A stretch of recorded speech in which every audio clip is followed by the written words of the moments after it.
Hey everyone, welcome to the Real Life Podcast. We are so glad you are listening or watching. I'm your host, Dale Santrum. I'm here with my great co-host, Katie Jones. Hello to the real ones. The real ones. The real ones. Well, that's what this is all about. The Real Life Podcast is that place where we get to talk about the real stuff in a real way. Yeah. We get to dive into the messy. We get to talk about the controversial. We get to talk about the spicy. Yes. Yes, all those things. And then we try to figure out how you follow Jesus in the midst of all this, right? Yeah. Because that's where we have to follow Jesus, is in the real life. And sometimes inside the walls of churches, well, let's face it, it's kind of an artificial environment. Right. We gotta follow Jesus out there. All right? Yep. So that's what this is all about. You did a great talk on that this last week. I did. Yeah, Thanks. you did. Yeah, Yep. I tried to bring some perspective. Yes. It was good. It hit home for I sure. do like talking about the church. So it's not perfect. But it is still plan A. There is no plan B. Yeah. Yep. So Well, I'm so excited to have you guys back for another episode. I'm going to switch it up a little bit and ask you guys for a favor. Put this episode in your group chat right now because we know you guys are all talking about what is going on, and we're going to talk about it too. So if you guys are just kind of right now inundated with the information, everything we got going on today, and you need a little encouragement, but also you want to hear it talked about, this is the place. and some perspective. Come on. The world stage is crazy. Yes, absolutely. And sometimes it looks like, is this whole thing spinning out of control? What the heck, Katie? Yeah. Yep. So it'll be fun talking about it today. Yeah, I'm excited because I was telling PD earlier, I was like, everything going on, there's a lot of different perspectives, and the polls are showing the perspective is different based on a lot of age. So yeah. And here she is bringing up the age thing again. All right. Hey, we love it. We got a great dynamic going on. You can bring the wisdom, and I'll bring the fresh. Spice. All right. Absolutely. So we're gonna open with what's been going on the forefront of every American's mind right now with the Iran-Israel conflict. Unless they're living in a cave. Yes. Right? Yep. So, and if you are living in a cave, I did make bullet points, just a quick summary of what's going on, and then we can kind of hash into Let's do it. all the different things. So, as if you didn't know what's going on, Katie will update you now. Here we are, coming to you live. Okay, so June 13th, Israel targeted nuclear military infrastructure with covert Mossad drone support inside Iran, degrading Iran's missile defenses. And then on June 23rd, Iran launched missile barrages toward Israel, wounding dozens, and they also struck U.S. targets, including, I don't know if I'm going to say this right, Udeid Air Base in Qatar, although all of those missiles were intercepted. And then June 22nd, this is where all of the buzz is. This was a few days ago. Operation Midnight Hammer, launching precision airstrikes against Iran's nuclear facilities in Fordow. So that was us. Before that, obviously, there was a lot of talk and a lot of chatter. Is U.S. going to do anything? Right. We were told that Trump was going to wait 2 weeks, and then the next day this happened. The goal was to delay Iran's nuclear capabilities, not to pursue regime change. I believe there was talk of diplomatic solutions, but it just sounds like we didn't come to that. And then June 24th, so this was just yesterday as of our recording, ceasefire brokered by the U.S. and Qatar kicked in early, Iran halting first and Israel following 12 hours later. So right now, everybody's really happy, it seems like. I say that very loosely. Truce remains fragile. We have a lot of Americans divided on this whole situation. So, but before we even get into this, PD, I want to yes, we are a Christian podcast. You might be thinking, why does this matter? I just stick to the Bible if you're a Christian podcast.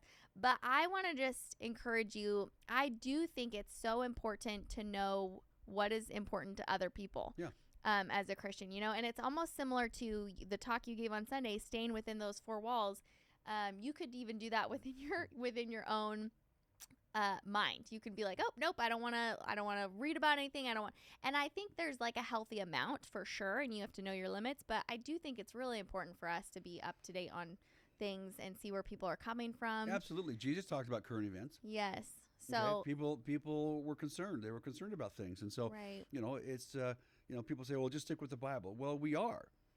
and I think that's what the Real Life Podcast is all about. But there's people out there that, they're looking at the world stage, and it seems chaotic. And are we getting close to World War III? And what's going to happen? And people have stress and they have anxiety over these issues. And so I think we should talk about it. These are real life issues, and you have some people's maybe relationship with God is even being impacted negatively through this. If it's fear, again, if it's anxiety, if it's like, God, what are you allowing? Why is this happening? I mean, come on, this is real life. Yep, exactly. So and it fits. There's a lot of divided Christians specifically on this, because you have Christians that are, and yes, it's in the Bible, all the Israel stuff.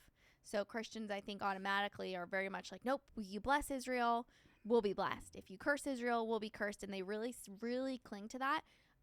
But then there's the Christians that are like, you know what? Jesus died on the cross. We're all God's chosen people. And they're doing a lot of things we don't like, and that aren't necessarily biblical or Jesus-like. So it's this tension even within the Christian community that I think it's so important to stay up to date. And you said it perfectly. Yep. Is supporting Israel, does that mean blind loyalty? Yeah. So, I mean, let's talk all about kinds it. of things. Yeah, all kinds of things. Yeah. Yeah, you told me I might be surprised with your thoughts on it. So I want to hear from you. Well, you tell me what you're thinking. Part of this is,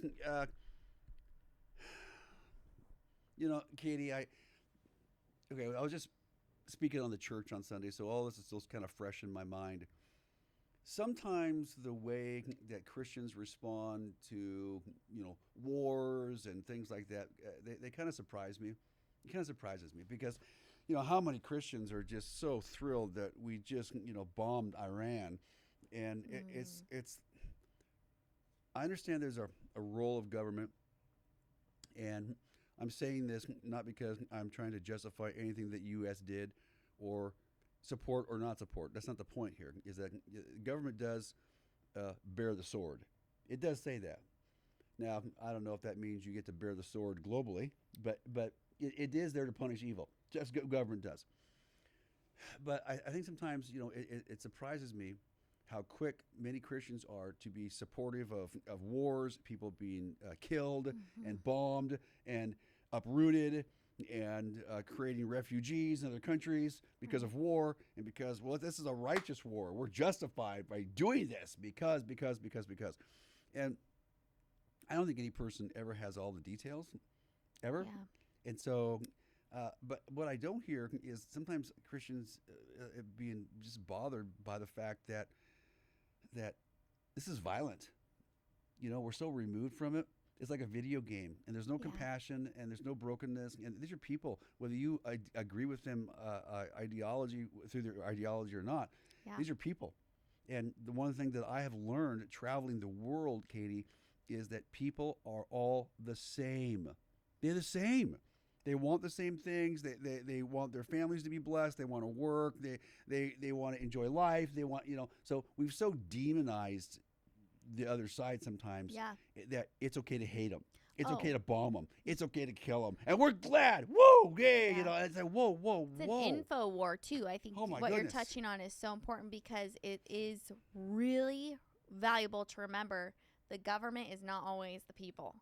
So, which I would hope that, the last whatever many years people would remember that about America. Yeah. Hey, we're not all, and people right now are hoping the same thing. Right. That's a great perspective, Katie. We forget that. The government's not the people. Yep.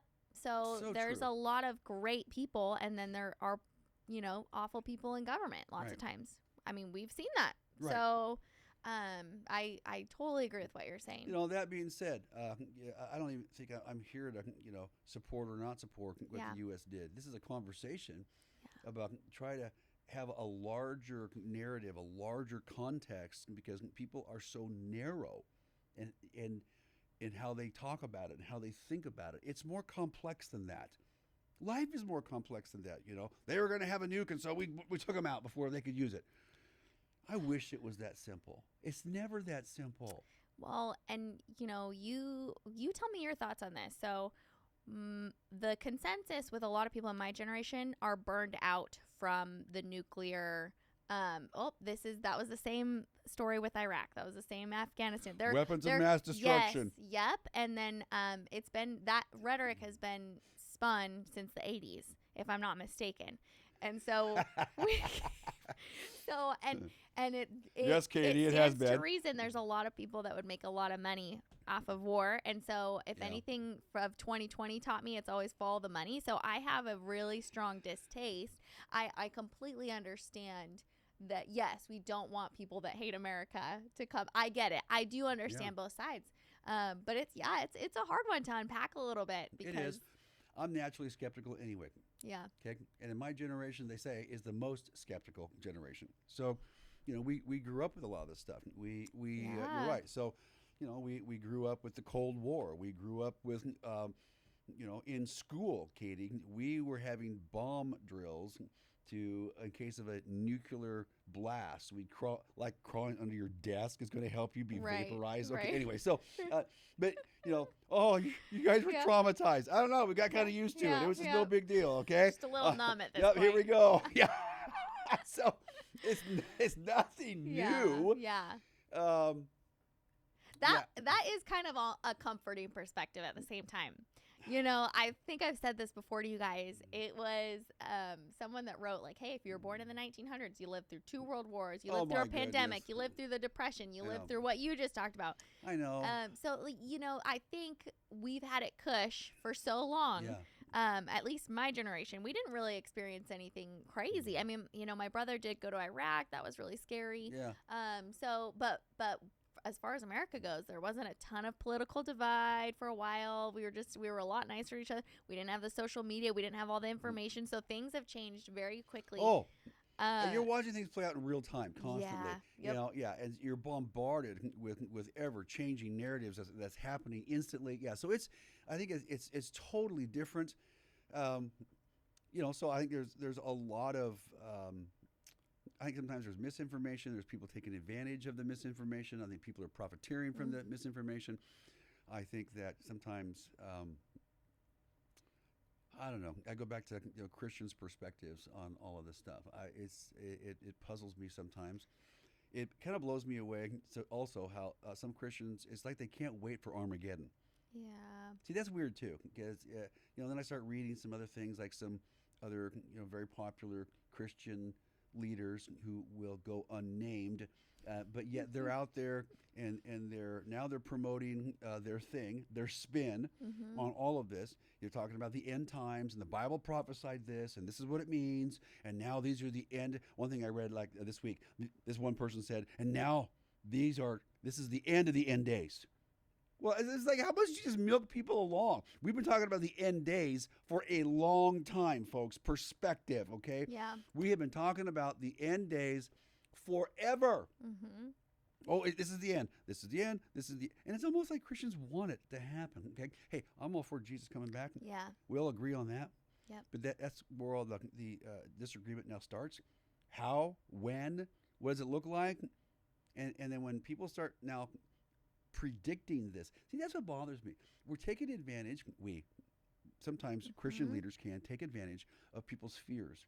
They do want to know what's going to happen. Yeah. And then you have some very confident sounding leader talk about, well, this is what it means, and this is how it's going to play out. And folks, we're really close to the end. Hey, listen, we might be, Katie, but you know what? We could be 50 years. We could be 100 years. We could be, who knows? Yeah. See, Thief in the Night. Oh, don't even get me started about that movie. Man. Movie? I thought it was a Bible verse. Yeah, it's actually a movie that came out in the 70s. Oh, okay. When all this one perspective of the end times became the only perspective of the end times. I had no idea it was a movie. That is so funny. Thief in the Night. Wow. It all started. Man. It all started with a book by Hal Lindsey, Late Great Planet Earth. Yeah. And then the movie came out, Thief in the Night. And then more movies came out. And it was all about one specific way to interpret end time events, and it has taken over the Christian community. Had no idea. You only hear one version. Wow. And people don't even know there's other versions of end times, how it's going to play out. But these other leaders, which is frustrating to me, never tell people there are legitimate other views, that actually the historical church perspective is not the one that's being promoted right now. For 1,800 years, the church had a perspective of the end times, and it is only until recently that a new one is being promoted. So, yeah. So, do I have an opinion on some of this stuff? Yeah, I kind of do. Yeah. So, Anyway, okay, then let's give our real ones I know we're rambling some here, huh? tangible. This is selfish. I'm asking for me because I think I've told you I get suckered in to news and this and that and so what's the balance here as following Jesus? Because I'll tell you, I'm really working on I read my Bible every single night. Now I need to do it every single morning and night, and I was doing it for a while, but then all of a sudden, these podcast heads just snuck in and took its place. I'm not going to lie to you guys. So I'm like, okay, in the mornings, I gotta listen to something that is lower key, like I know that, your brain is most susceptible to things morning and night. So I want to fill that with God. Right. But then throughout the day, how do you stay grounded? How are we to stay up to date on things, but also be grounded in the Lord? Well, I do think it's a challenge. Yeah. Because I think there is an addictive nature to the way that we get information. Yeah. It just is. Because sure. it's constantly changing. There's so now there's current events going on. Okay. And I see it even myself. All I do is just grab my phone and I knew that, okay, wow, we just bombed Iran. Yep. Oh, that's kind of a big deal. Mm-hmm. Well, we crossed a serious line here. Yeah. And and then you pull up your phone and it's all the news stories, but it's evolving. So within 30 minutes they're going to be in their story. Yes. Or another video. Yep. Or something new. Or something developing. Yeah, see how addictive it gets? Yeah. Yeah. Not that I struggle with that at all. Right, Katie, I know. but, yeah. I was literally gonna ask you, what do you do? Tell us what you do. Yeah. There's just sometimes I think you heard it here, folks. Yeah, well, there's no easy solutions to this because I think sometimes we already know what we should do, but sometimes we should just put our phones away. Yeah. And we just shut them off or walk away from them, put them in another room, walk in, or you got to get your head and heart in a different space because that stuff keeps it stirred up. It keeps your heart stirred up.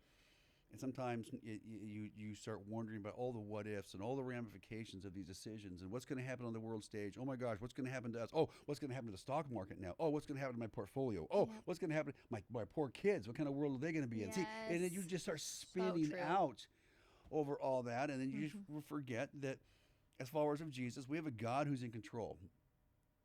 And we need to remind ourselves of that. He's not going to allow anything outside of that's going to change his plan for the globe. So it's like, no, God's not going to allow human beings to destroy with a nuclear war.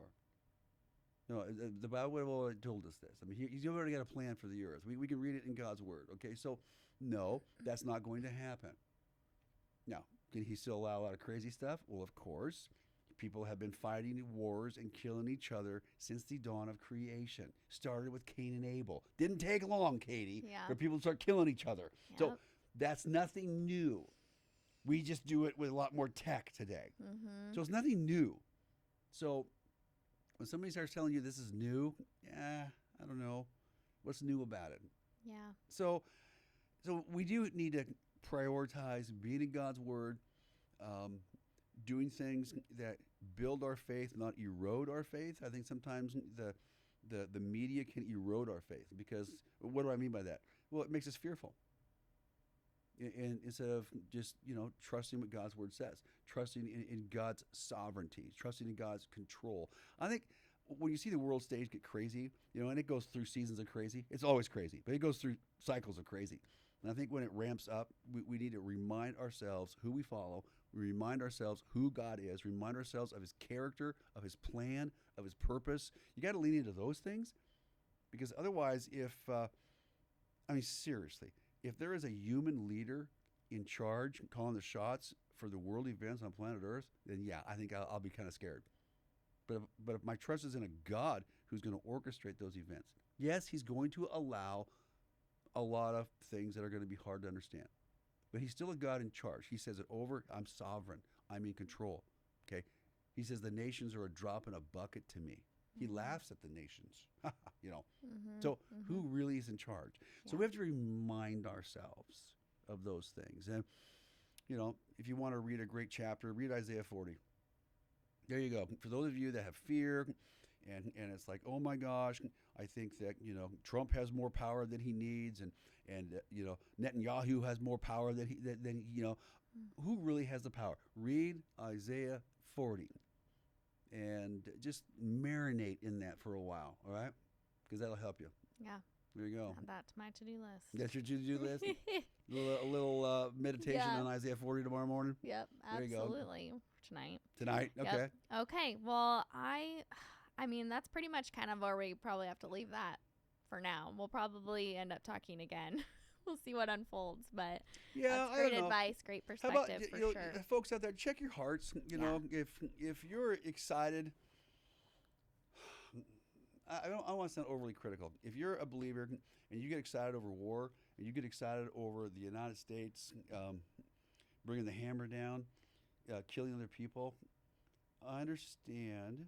Okay, sometimes nations have to go to war. I'm not saying that they don't have to, but sometimes it just concerns me, that whole thing. Why are you excited about people dying? Let's not romanticize war. Let's not make it into something that war is horrible. War is horrible. We need to always remember that. These are people. Yeah. These are people made in the image of God. Mm-hmm. These are people that Jesus died for. So let's not remove. I mean, Katie, we just had a devotion this morning as a staff, and one of the key things that we were talking about as Christians, we are commanded to put on compassion. Right? We just talked about it. Oh yeah. Put it on. Absolutely. We are to be people of compassion. Well, where's the compassion? What I see is this excitement that we bomb somebody. Mm-hmm. I'm like, I don't know. Yeah, So it feels wrong. no, For yeah, sure. well, it feels wrong. Mm-hmm. It does. Something's Yeah. amiss with that. We're followers of Jesus first, and we love the fact that we're born in America. Hey, I don't want to live anywhere else. I've traveled enough of this world to know this is the best place to live. Okay, but it's not perfect. But I'm a follower of Jesus first. My loyalty is to Jesus first and His kingdom. And I happen to be born in America. Don't flip those two around. So. Yeah.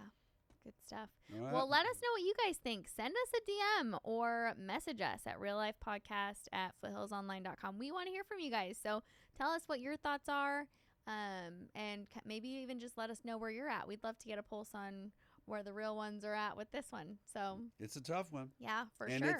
It's ongoing. Yep. Yeah. So yeah. We'll Yeah. be praying. we shall see. Yeah. Okay, well, now on to Woo. your guys' questions. So these ones are a little bit lighter than World War III. Yeah, World War III. So, okay, we have one of our listeners writes in. She says, my husband is a very concrete thinker who subscribes to the theory of evolution.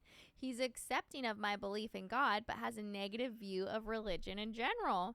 This question is not meant to be irreverent in any way, but why doesn't God show himself in a more concrete way?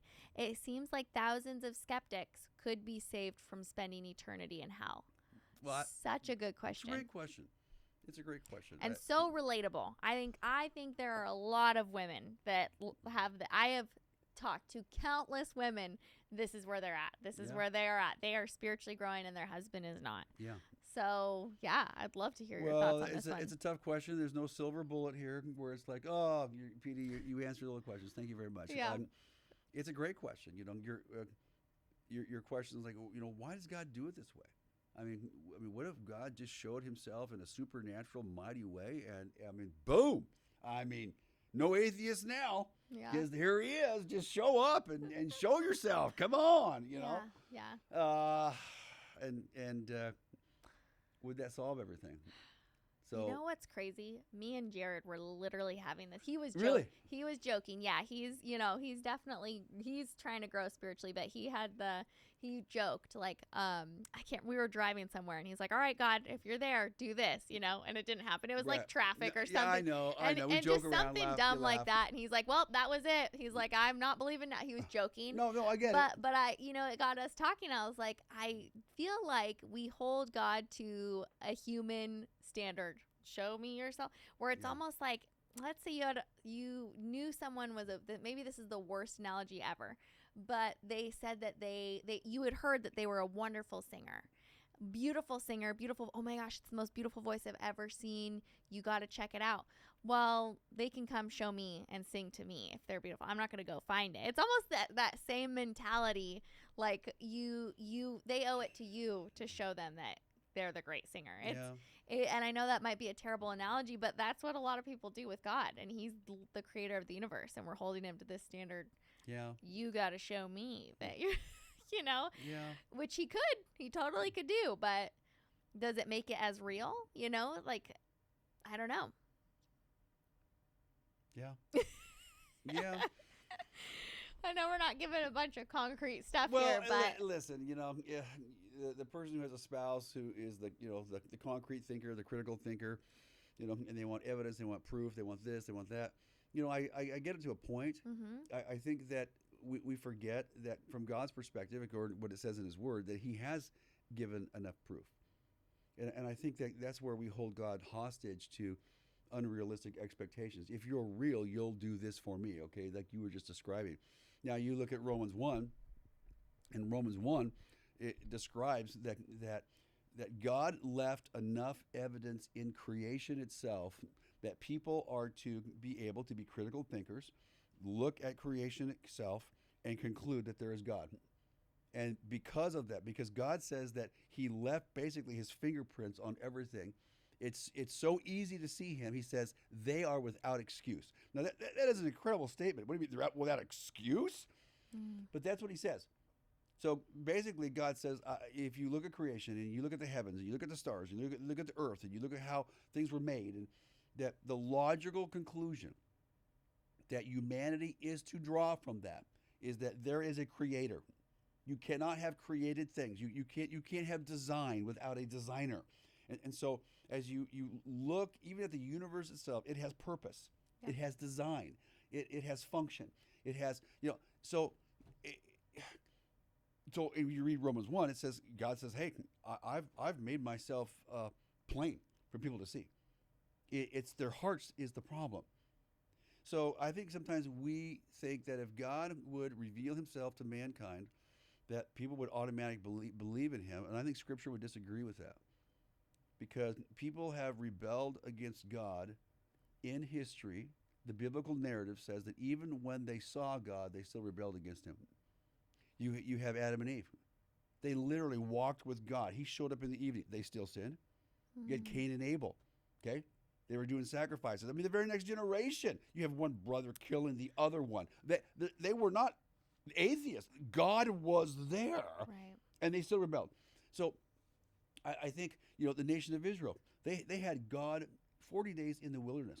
Okay? God manifested Himself by cloud during the day, pillar of fire by night. They had manna every morning to eat from, supernatural protection in the desert. I mean, on and on and on. And they still rebelled. I think Scripture says that the problem is not with God revealing Himself. The problem is with the heart of mankind. It is broken. It is flawed. It wants to rebel against God. It doesn't want to admit that they have a need for God. That it is in our fallenness. Mm-hmm. So that's how Scripture's going to deal with it. Yeah. Oh my gosh. You know what you're making me? So we last night at the dinner table, I asked the kids, just because it's fun to ask them things every once in a while, and this goes with what we're saying. I was like, if you guys could go back in time and change anything, what would it be? And Kinley, said something about when she was 2, some toy or whatever. And Everly was like, I would go back to Eve and I would tell her, do not eat that fruit. Don't do it. and I was like, oh my gosh, we're getting into some like deep theology here, because I was like, sis, I was like, what's crazy is God knew that was going to happen. But he always had a backup plan. I was like, because listen, sis, like God made us that we have free will and we have choice, because you can't have genuine, real love without choice. Right. So it's just such a, it's such a deep thought to think about. It is. Because yes, on the one hand, he knew that was going to happen. He knew we were flawed, but also Right. continued to give us these. I mean, Israel was the next plan, and then they failed, and now then it's Jesus, and we still fail, but It's the but church, it's and we still forever. yeah. It's we always have him now. And But- so there is one thing Scripture does talk about, that in the future, it says God will point to us, and it refers to the church as basically the trophies of His grace in the ages to come. It says. So it's a really interesting passage where whatever the future is going to be like in the thousands and millions of years in the future, there is this unique group of people that will be called the church. And we will be an example of God's grace. So if anyone was to understand the grace of God, the angels, God, whoever else will go, look at them. They're the example. If you want to understand God's grace, you look at them. They don't deserve anything, and we don't. And yet, by the grace of God, we have been saved by His grace through faith in Jesus. And so, for some reason, we're actually trophies of the character of God. Now, we don't feel like that now, but in eternity, we'll be pointed to and go, that's what God's grace looks like. Look at them. Interesting. Crazy, huh? Yeah. Mm-hmm. So seems like we're a little ways away from it. yeah, I but, know we are, but but I like to think about it. Yeah. Yeah, we can strive for it for sure. yeah, we don't feel like a trophy yet, but Yeah. Okay. Well, so anyways, anything else on that question before we move on? I know we kind of bounced around a lot. Thank you for your question. I think for, again, people that it's great to be a critical thinker and want evidence and you want proof. I think I like the word evidence better. And so I think for people who want to explore, I think there is evidence. There's evidence in creation. There's evidence in history. There's evidence in archaeology. There's a lot of evidence out there. There's evidence even in the Bible. There's evidence in the manuscripts. There's evidence in its preservation. There's just so much evidence out there. I think for an honest a person who just wants to be intellectually honest with himself and their search for truth, to look at the evidence instead of just, okay, yes, you can be a skeptic, but you at least have to be truthful with the evidence that's there. And there's tons of evidence that I believe there's enough where if you start looking at all the evidence that exists, you have to draw a conclusion that there's a God and that God just might have purposes and plans. And if there is a God and that God has purposes and plans, now you got to take it even farther. What are those plans for me? Yeah. And so other people have taken that journey. They've simply looked at the evidence and saw that it was overwhelming and then drew a conclusion. So I would encourage that person to, look at evidence, encourage the pursuit of the evidence. Yeah, I think that's great. And just a word of encouragement, too, is doubt and questions don't cheapen a faith. It deepens it. So you never know. You keep praying for your husband and you keep living it out, living and growing spiritually. You never know what's going to sometimes happen. The greatest skeptics and the greatest critical thinkers, God has got a hold of them and revealed himself to them, and now they are dynamos for the kingdom. Yeah. Because now they're convinced. Yeah. And there's no changing that. So very true. Yeah. Great question. Thank you so much for sending that in. Last question. So Amanda, who was on, if you guys haven't listened to any of our sex topic podcasts with Amanda, you got to go back and listen to them. She's amazing. Yep, but this person commented, Amanda mentioned talking about what healthy relationships look like. Because of the disconnection in our culture due to the social distancing, online engagement instead of physical with others, etc., could we be entering or already in an era where there may be a lack of adults knowing what a healthy relationship looks like? If so, what can be done to address this and equip, one of our favorite words we like here, that. the next generation? It's Great a question. great question. Thank you, friend, for sending that. We may have to have a whole podcast on this. Yeah. Because that's a big question. I know. I mean, what are we talking about? Friendships, dating, family, and all the above. Seriously. All the above. Because let's face it, I mean, there's plenty of there's so much data out there on what the devices are doing to the younger generations who are growing up with these devices, how it's impacting their social development. And so the things that I'm going to say I learned, obviously did not grow up with any of that, and so you're constantly interacting with people, and that was normal, and so there's just this normal social development. There's social cues you learn. There's EQ, emotional Absolutely. intelligence you learn just through the interaction with other human beings. Yeah. And these devices have disrupted that, I think, to such a degree. We notice it all the time. Things that I would, and of course, Lisa and I talk about it all the time. It's not just this. It make me sound old. It's not. The reason it makes me sound old is because we are used to a different social interaction than often the younger generation. Mm-hmm. And so it amazes me, see how quick that Lisa and I notice. Let's say we go to a restaurant, and how many young people working there will not make eye contact with us. They will not make eye contact. They will talk staring down. Yeah. And I'm like, oh, I don't do this. But I'm going, oh, whoa, right here. Eyes out here. I don't, Try it. I want to report so back. bad. Try it and report back. They'd have to, I'd probably scare them to death, you know. Yeah. And it's just simple things like that, So it's. So you're absolutely right. There's definitely because even my generation, I wouldn't say I grew up when it was starting, but it wasn't to the degree that it is now at all. I had pretty much a completely technology other than like TV shows, free childhood. It wasn't until like my junior year ish where like Facebook was really starting to get, like it was a little bit later. Yeah. But I feel like even with my own kids, I'll tell you, I'm going to be vulnerable here. One of my biggest pet peeves that other parents do, I see it all the time. And, maybe you can tell me if you're one of these parents and this is why you do it. I'd love to learn. I have the friendliest son. He is so stinking friendly. He says, hi, what's your name to everybody. I'm shocked at how many parents have a kid who hears my son and they're playing and doesn't respond, completely ignores him, and they don't correct him. My kids, I correct them all because my girls can be a little more shy, but I'll be like, hey, they were talking to you. Look at them. And did you hear what they said? Acknowledge what they said. They gave you a compliment or they said hi, say hi. And then they do. My kids will. But I'm shocked at how many parents don't correct that behavior. And I'm like, that's going to have some later effects. But you go ahead and tell me if you're one of those parents and maybe you have a reason why you don't. But yeah, there's some big, and like what you just said, you go out, everybody's on their phone on dates.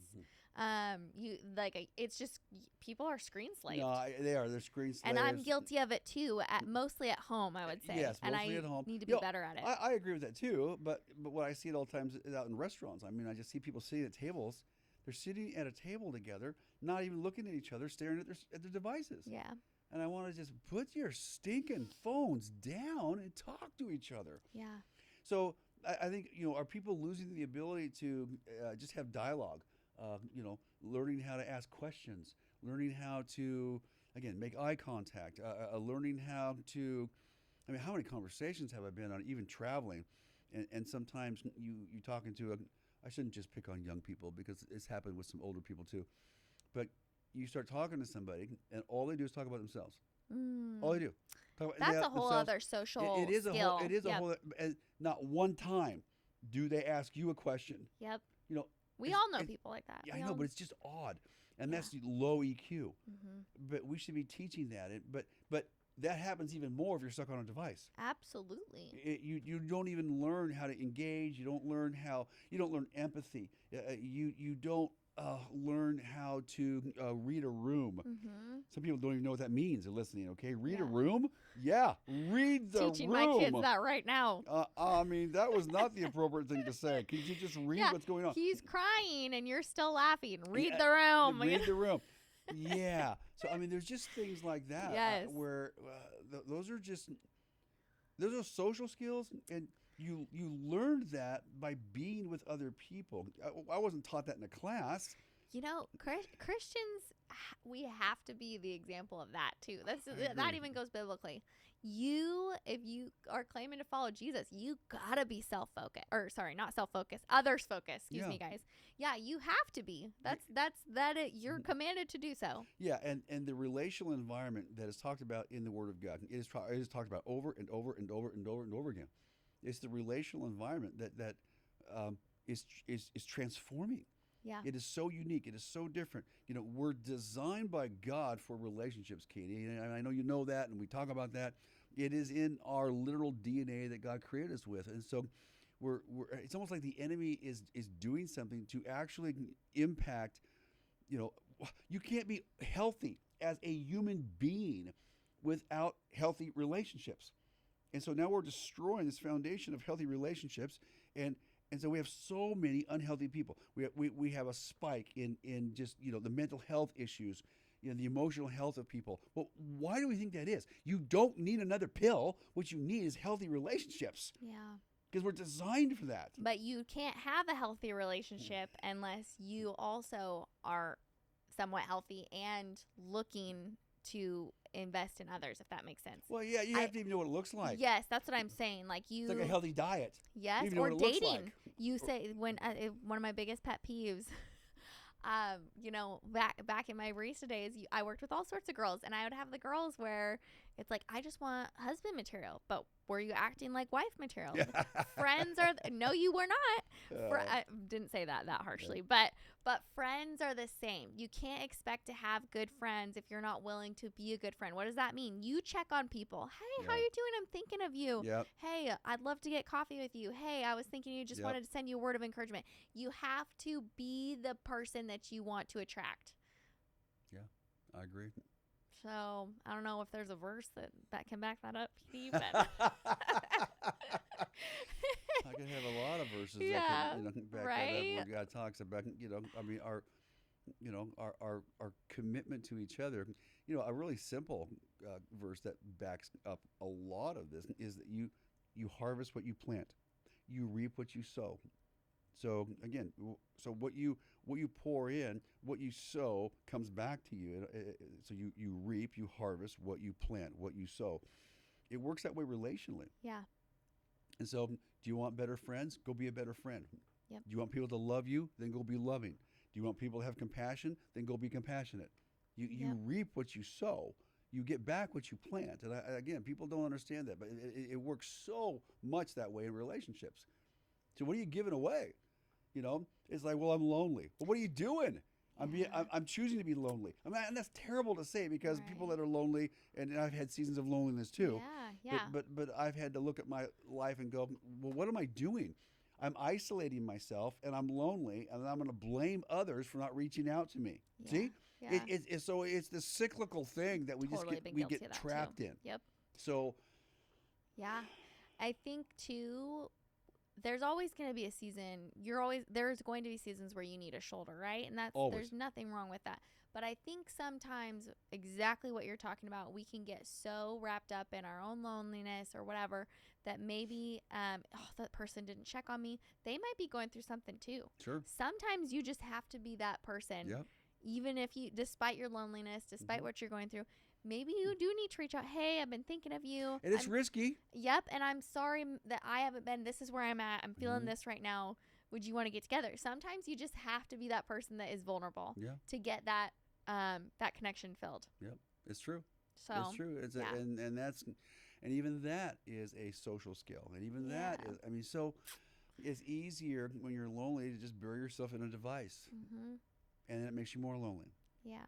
Because this is pseudo connection. These phones, these devices, it's not real connection. It's pseudo connection. And I think that's another thing that people they sense the longing to connect because God made us that way, and yet we connect in false ways that still leave us feeling empty.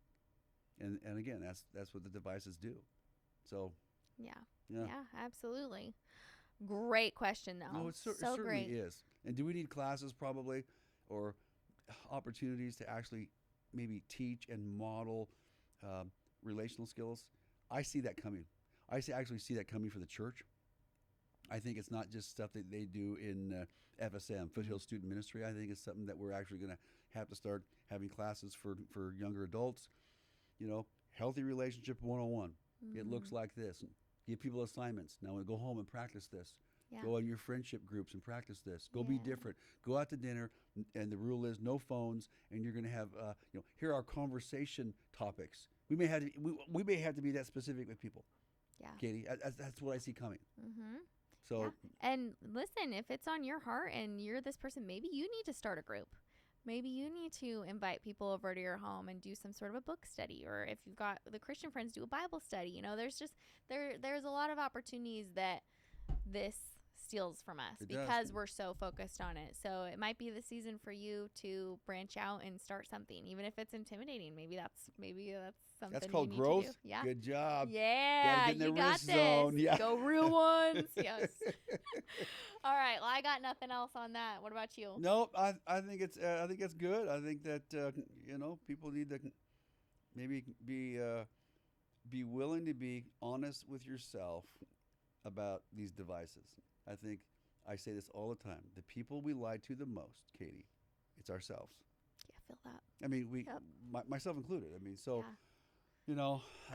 can you, PD? Do you feel this? I feel like it's so weird getting older and growing whatever, spiritually. Katie. Anyway, I'm treading lightly here. Okay. The more self-aware you become, the more you realize how unaware you are almost, like of your you know that you've got these blind spots, but you need the Lord to show you what they are almost. It's a weird, I don't know, maybe that's a girly thing. Maybe I'm overthinking it, but I feel like the older I get, I'm like, oh man, like I know I have so much to work on, and I'm almost acutely self-aware of things, but at the same time, like, you're self-aware, so you know that there's probably blind spots that you're struggling with. I think that's I hope that's the normal maturation process that people they should go through. I think the older you get, hopefully, the more self-awareness you have. You have more self-awareness of your own flaws, your own brokenness. It's not an awareness that beats you up. It's a healthy self-awareness. I think when we're younger, we're too young to have that self-awareness. I think if we do discover flaws, we spend a lot of the time hiding them and denying them. That's just, I think, what comes with youth. As you get older, hopefully with that maturity, you come to realize that, life teaches you that you're pretty flawed. You're not as perfect as you wish you were. You're broken just like the scripture says you are. Straight up. And you have a lot of work that and then you realize that, when I thought about this season of my life years ago, I thought I'd be way more put together and way smarter, but now you're here. Yeah. And life is actually more confusing. You have more questions, and maybe, Katie, that just pushes us towards our dependence on God even more. Lord, I just need you. Yeah, that's good. Because I can't do this without you. Maybe it's not a terrible thing. Yeah. So. Absolutely. Well, thank you guys for hanging out with us. That's right. So much fun. DM us, you guys. If you're not following us on Instagram, go find us right now. Hit that pause button. Go follow High Real Life Podcast on Instagram and on YouTube. If you're watching, hit that subscribe button. And then if you're listening, please do us a huge favor and give us a 5-star review, because our goal is growing. Our goal is always growth. Gotta help us do it. Come on. Because ripple effects. That means more people, more real ones to add to the team. So we need you guys. We don't want to do it by ourselves. We can't do it by ourselves. So please, if you enjoyed this, if it sparked a thought or made you laugh, put it in the group chat or share it with your bestie. And we'll be back next week to hang out with you guys. Thanks for watching.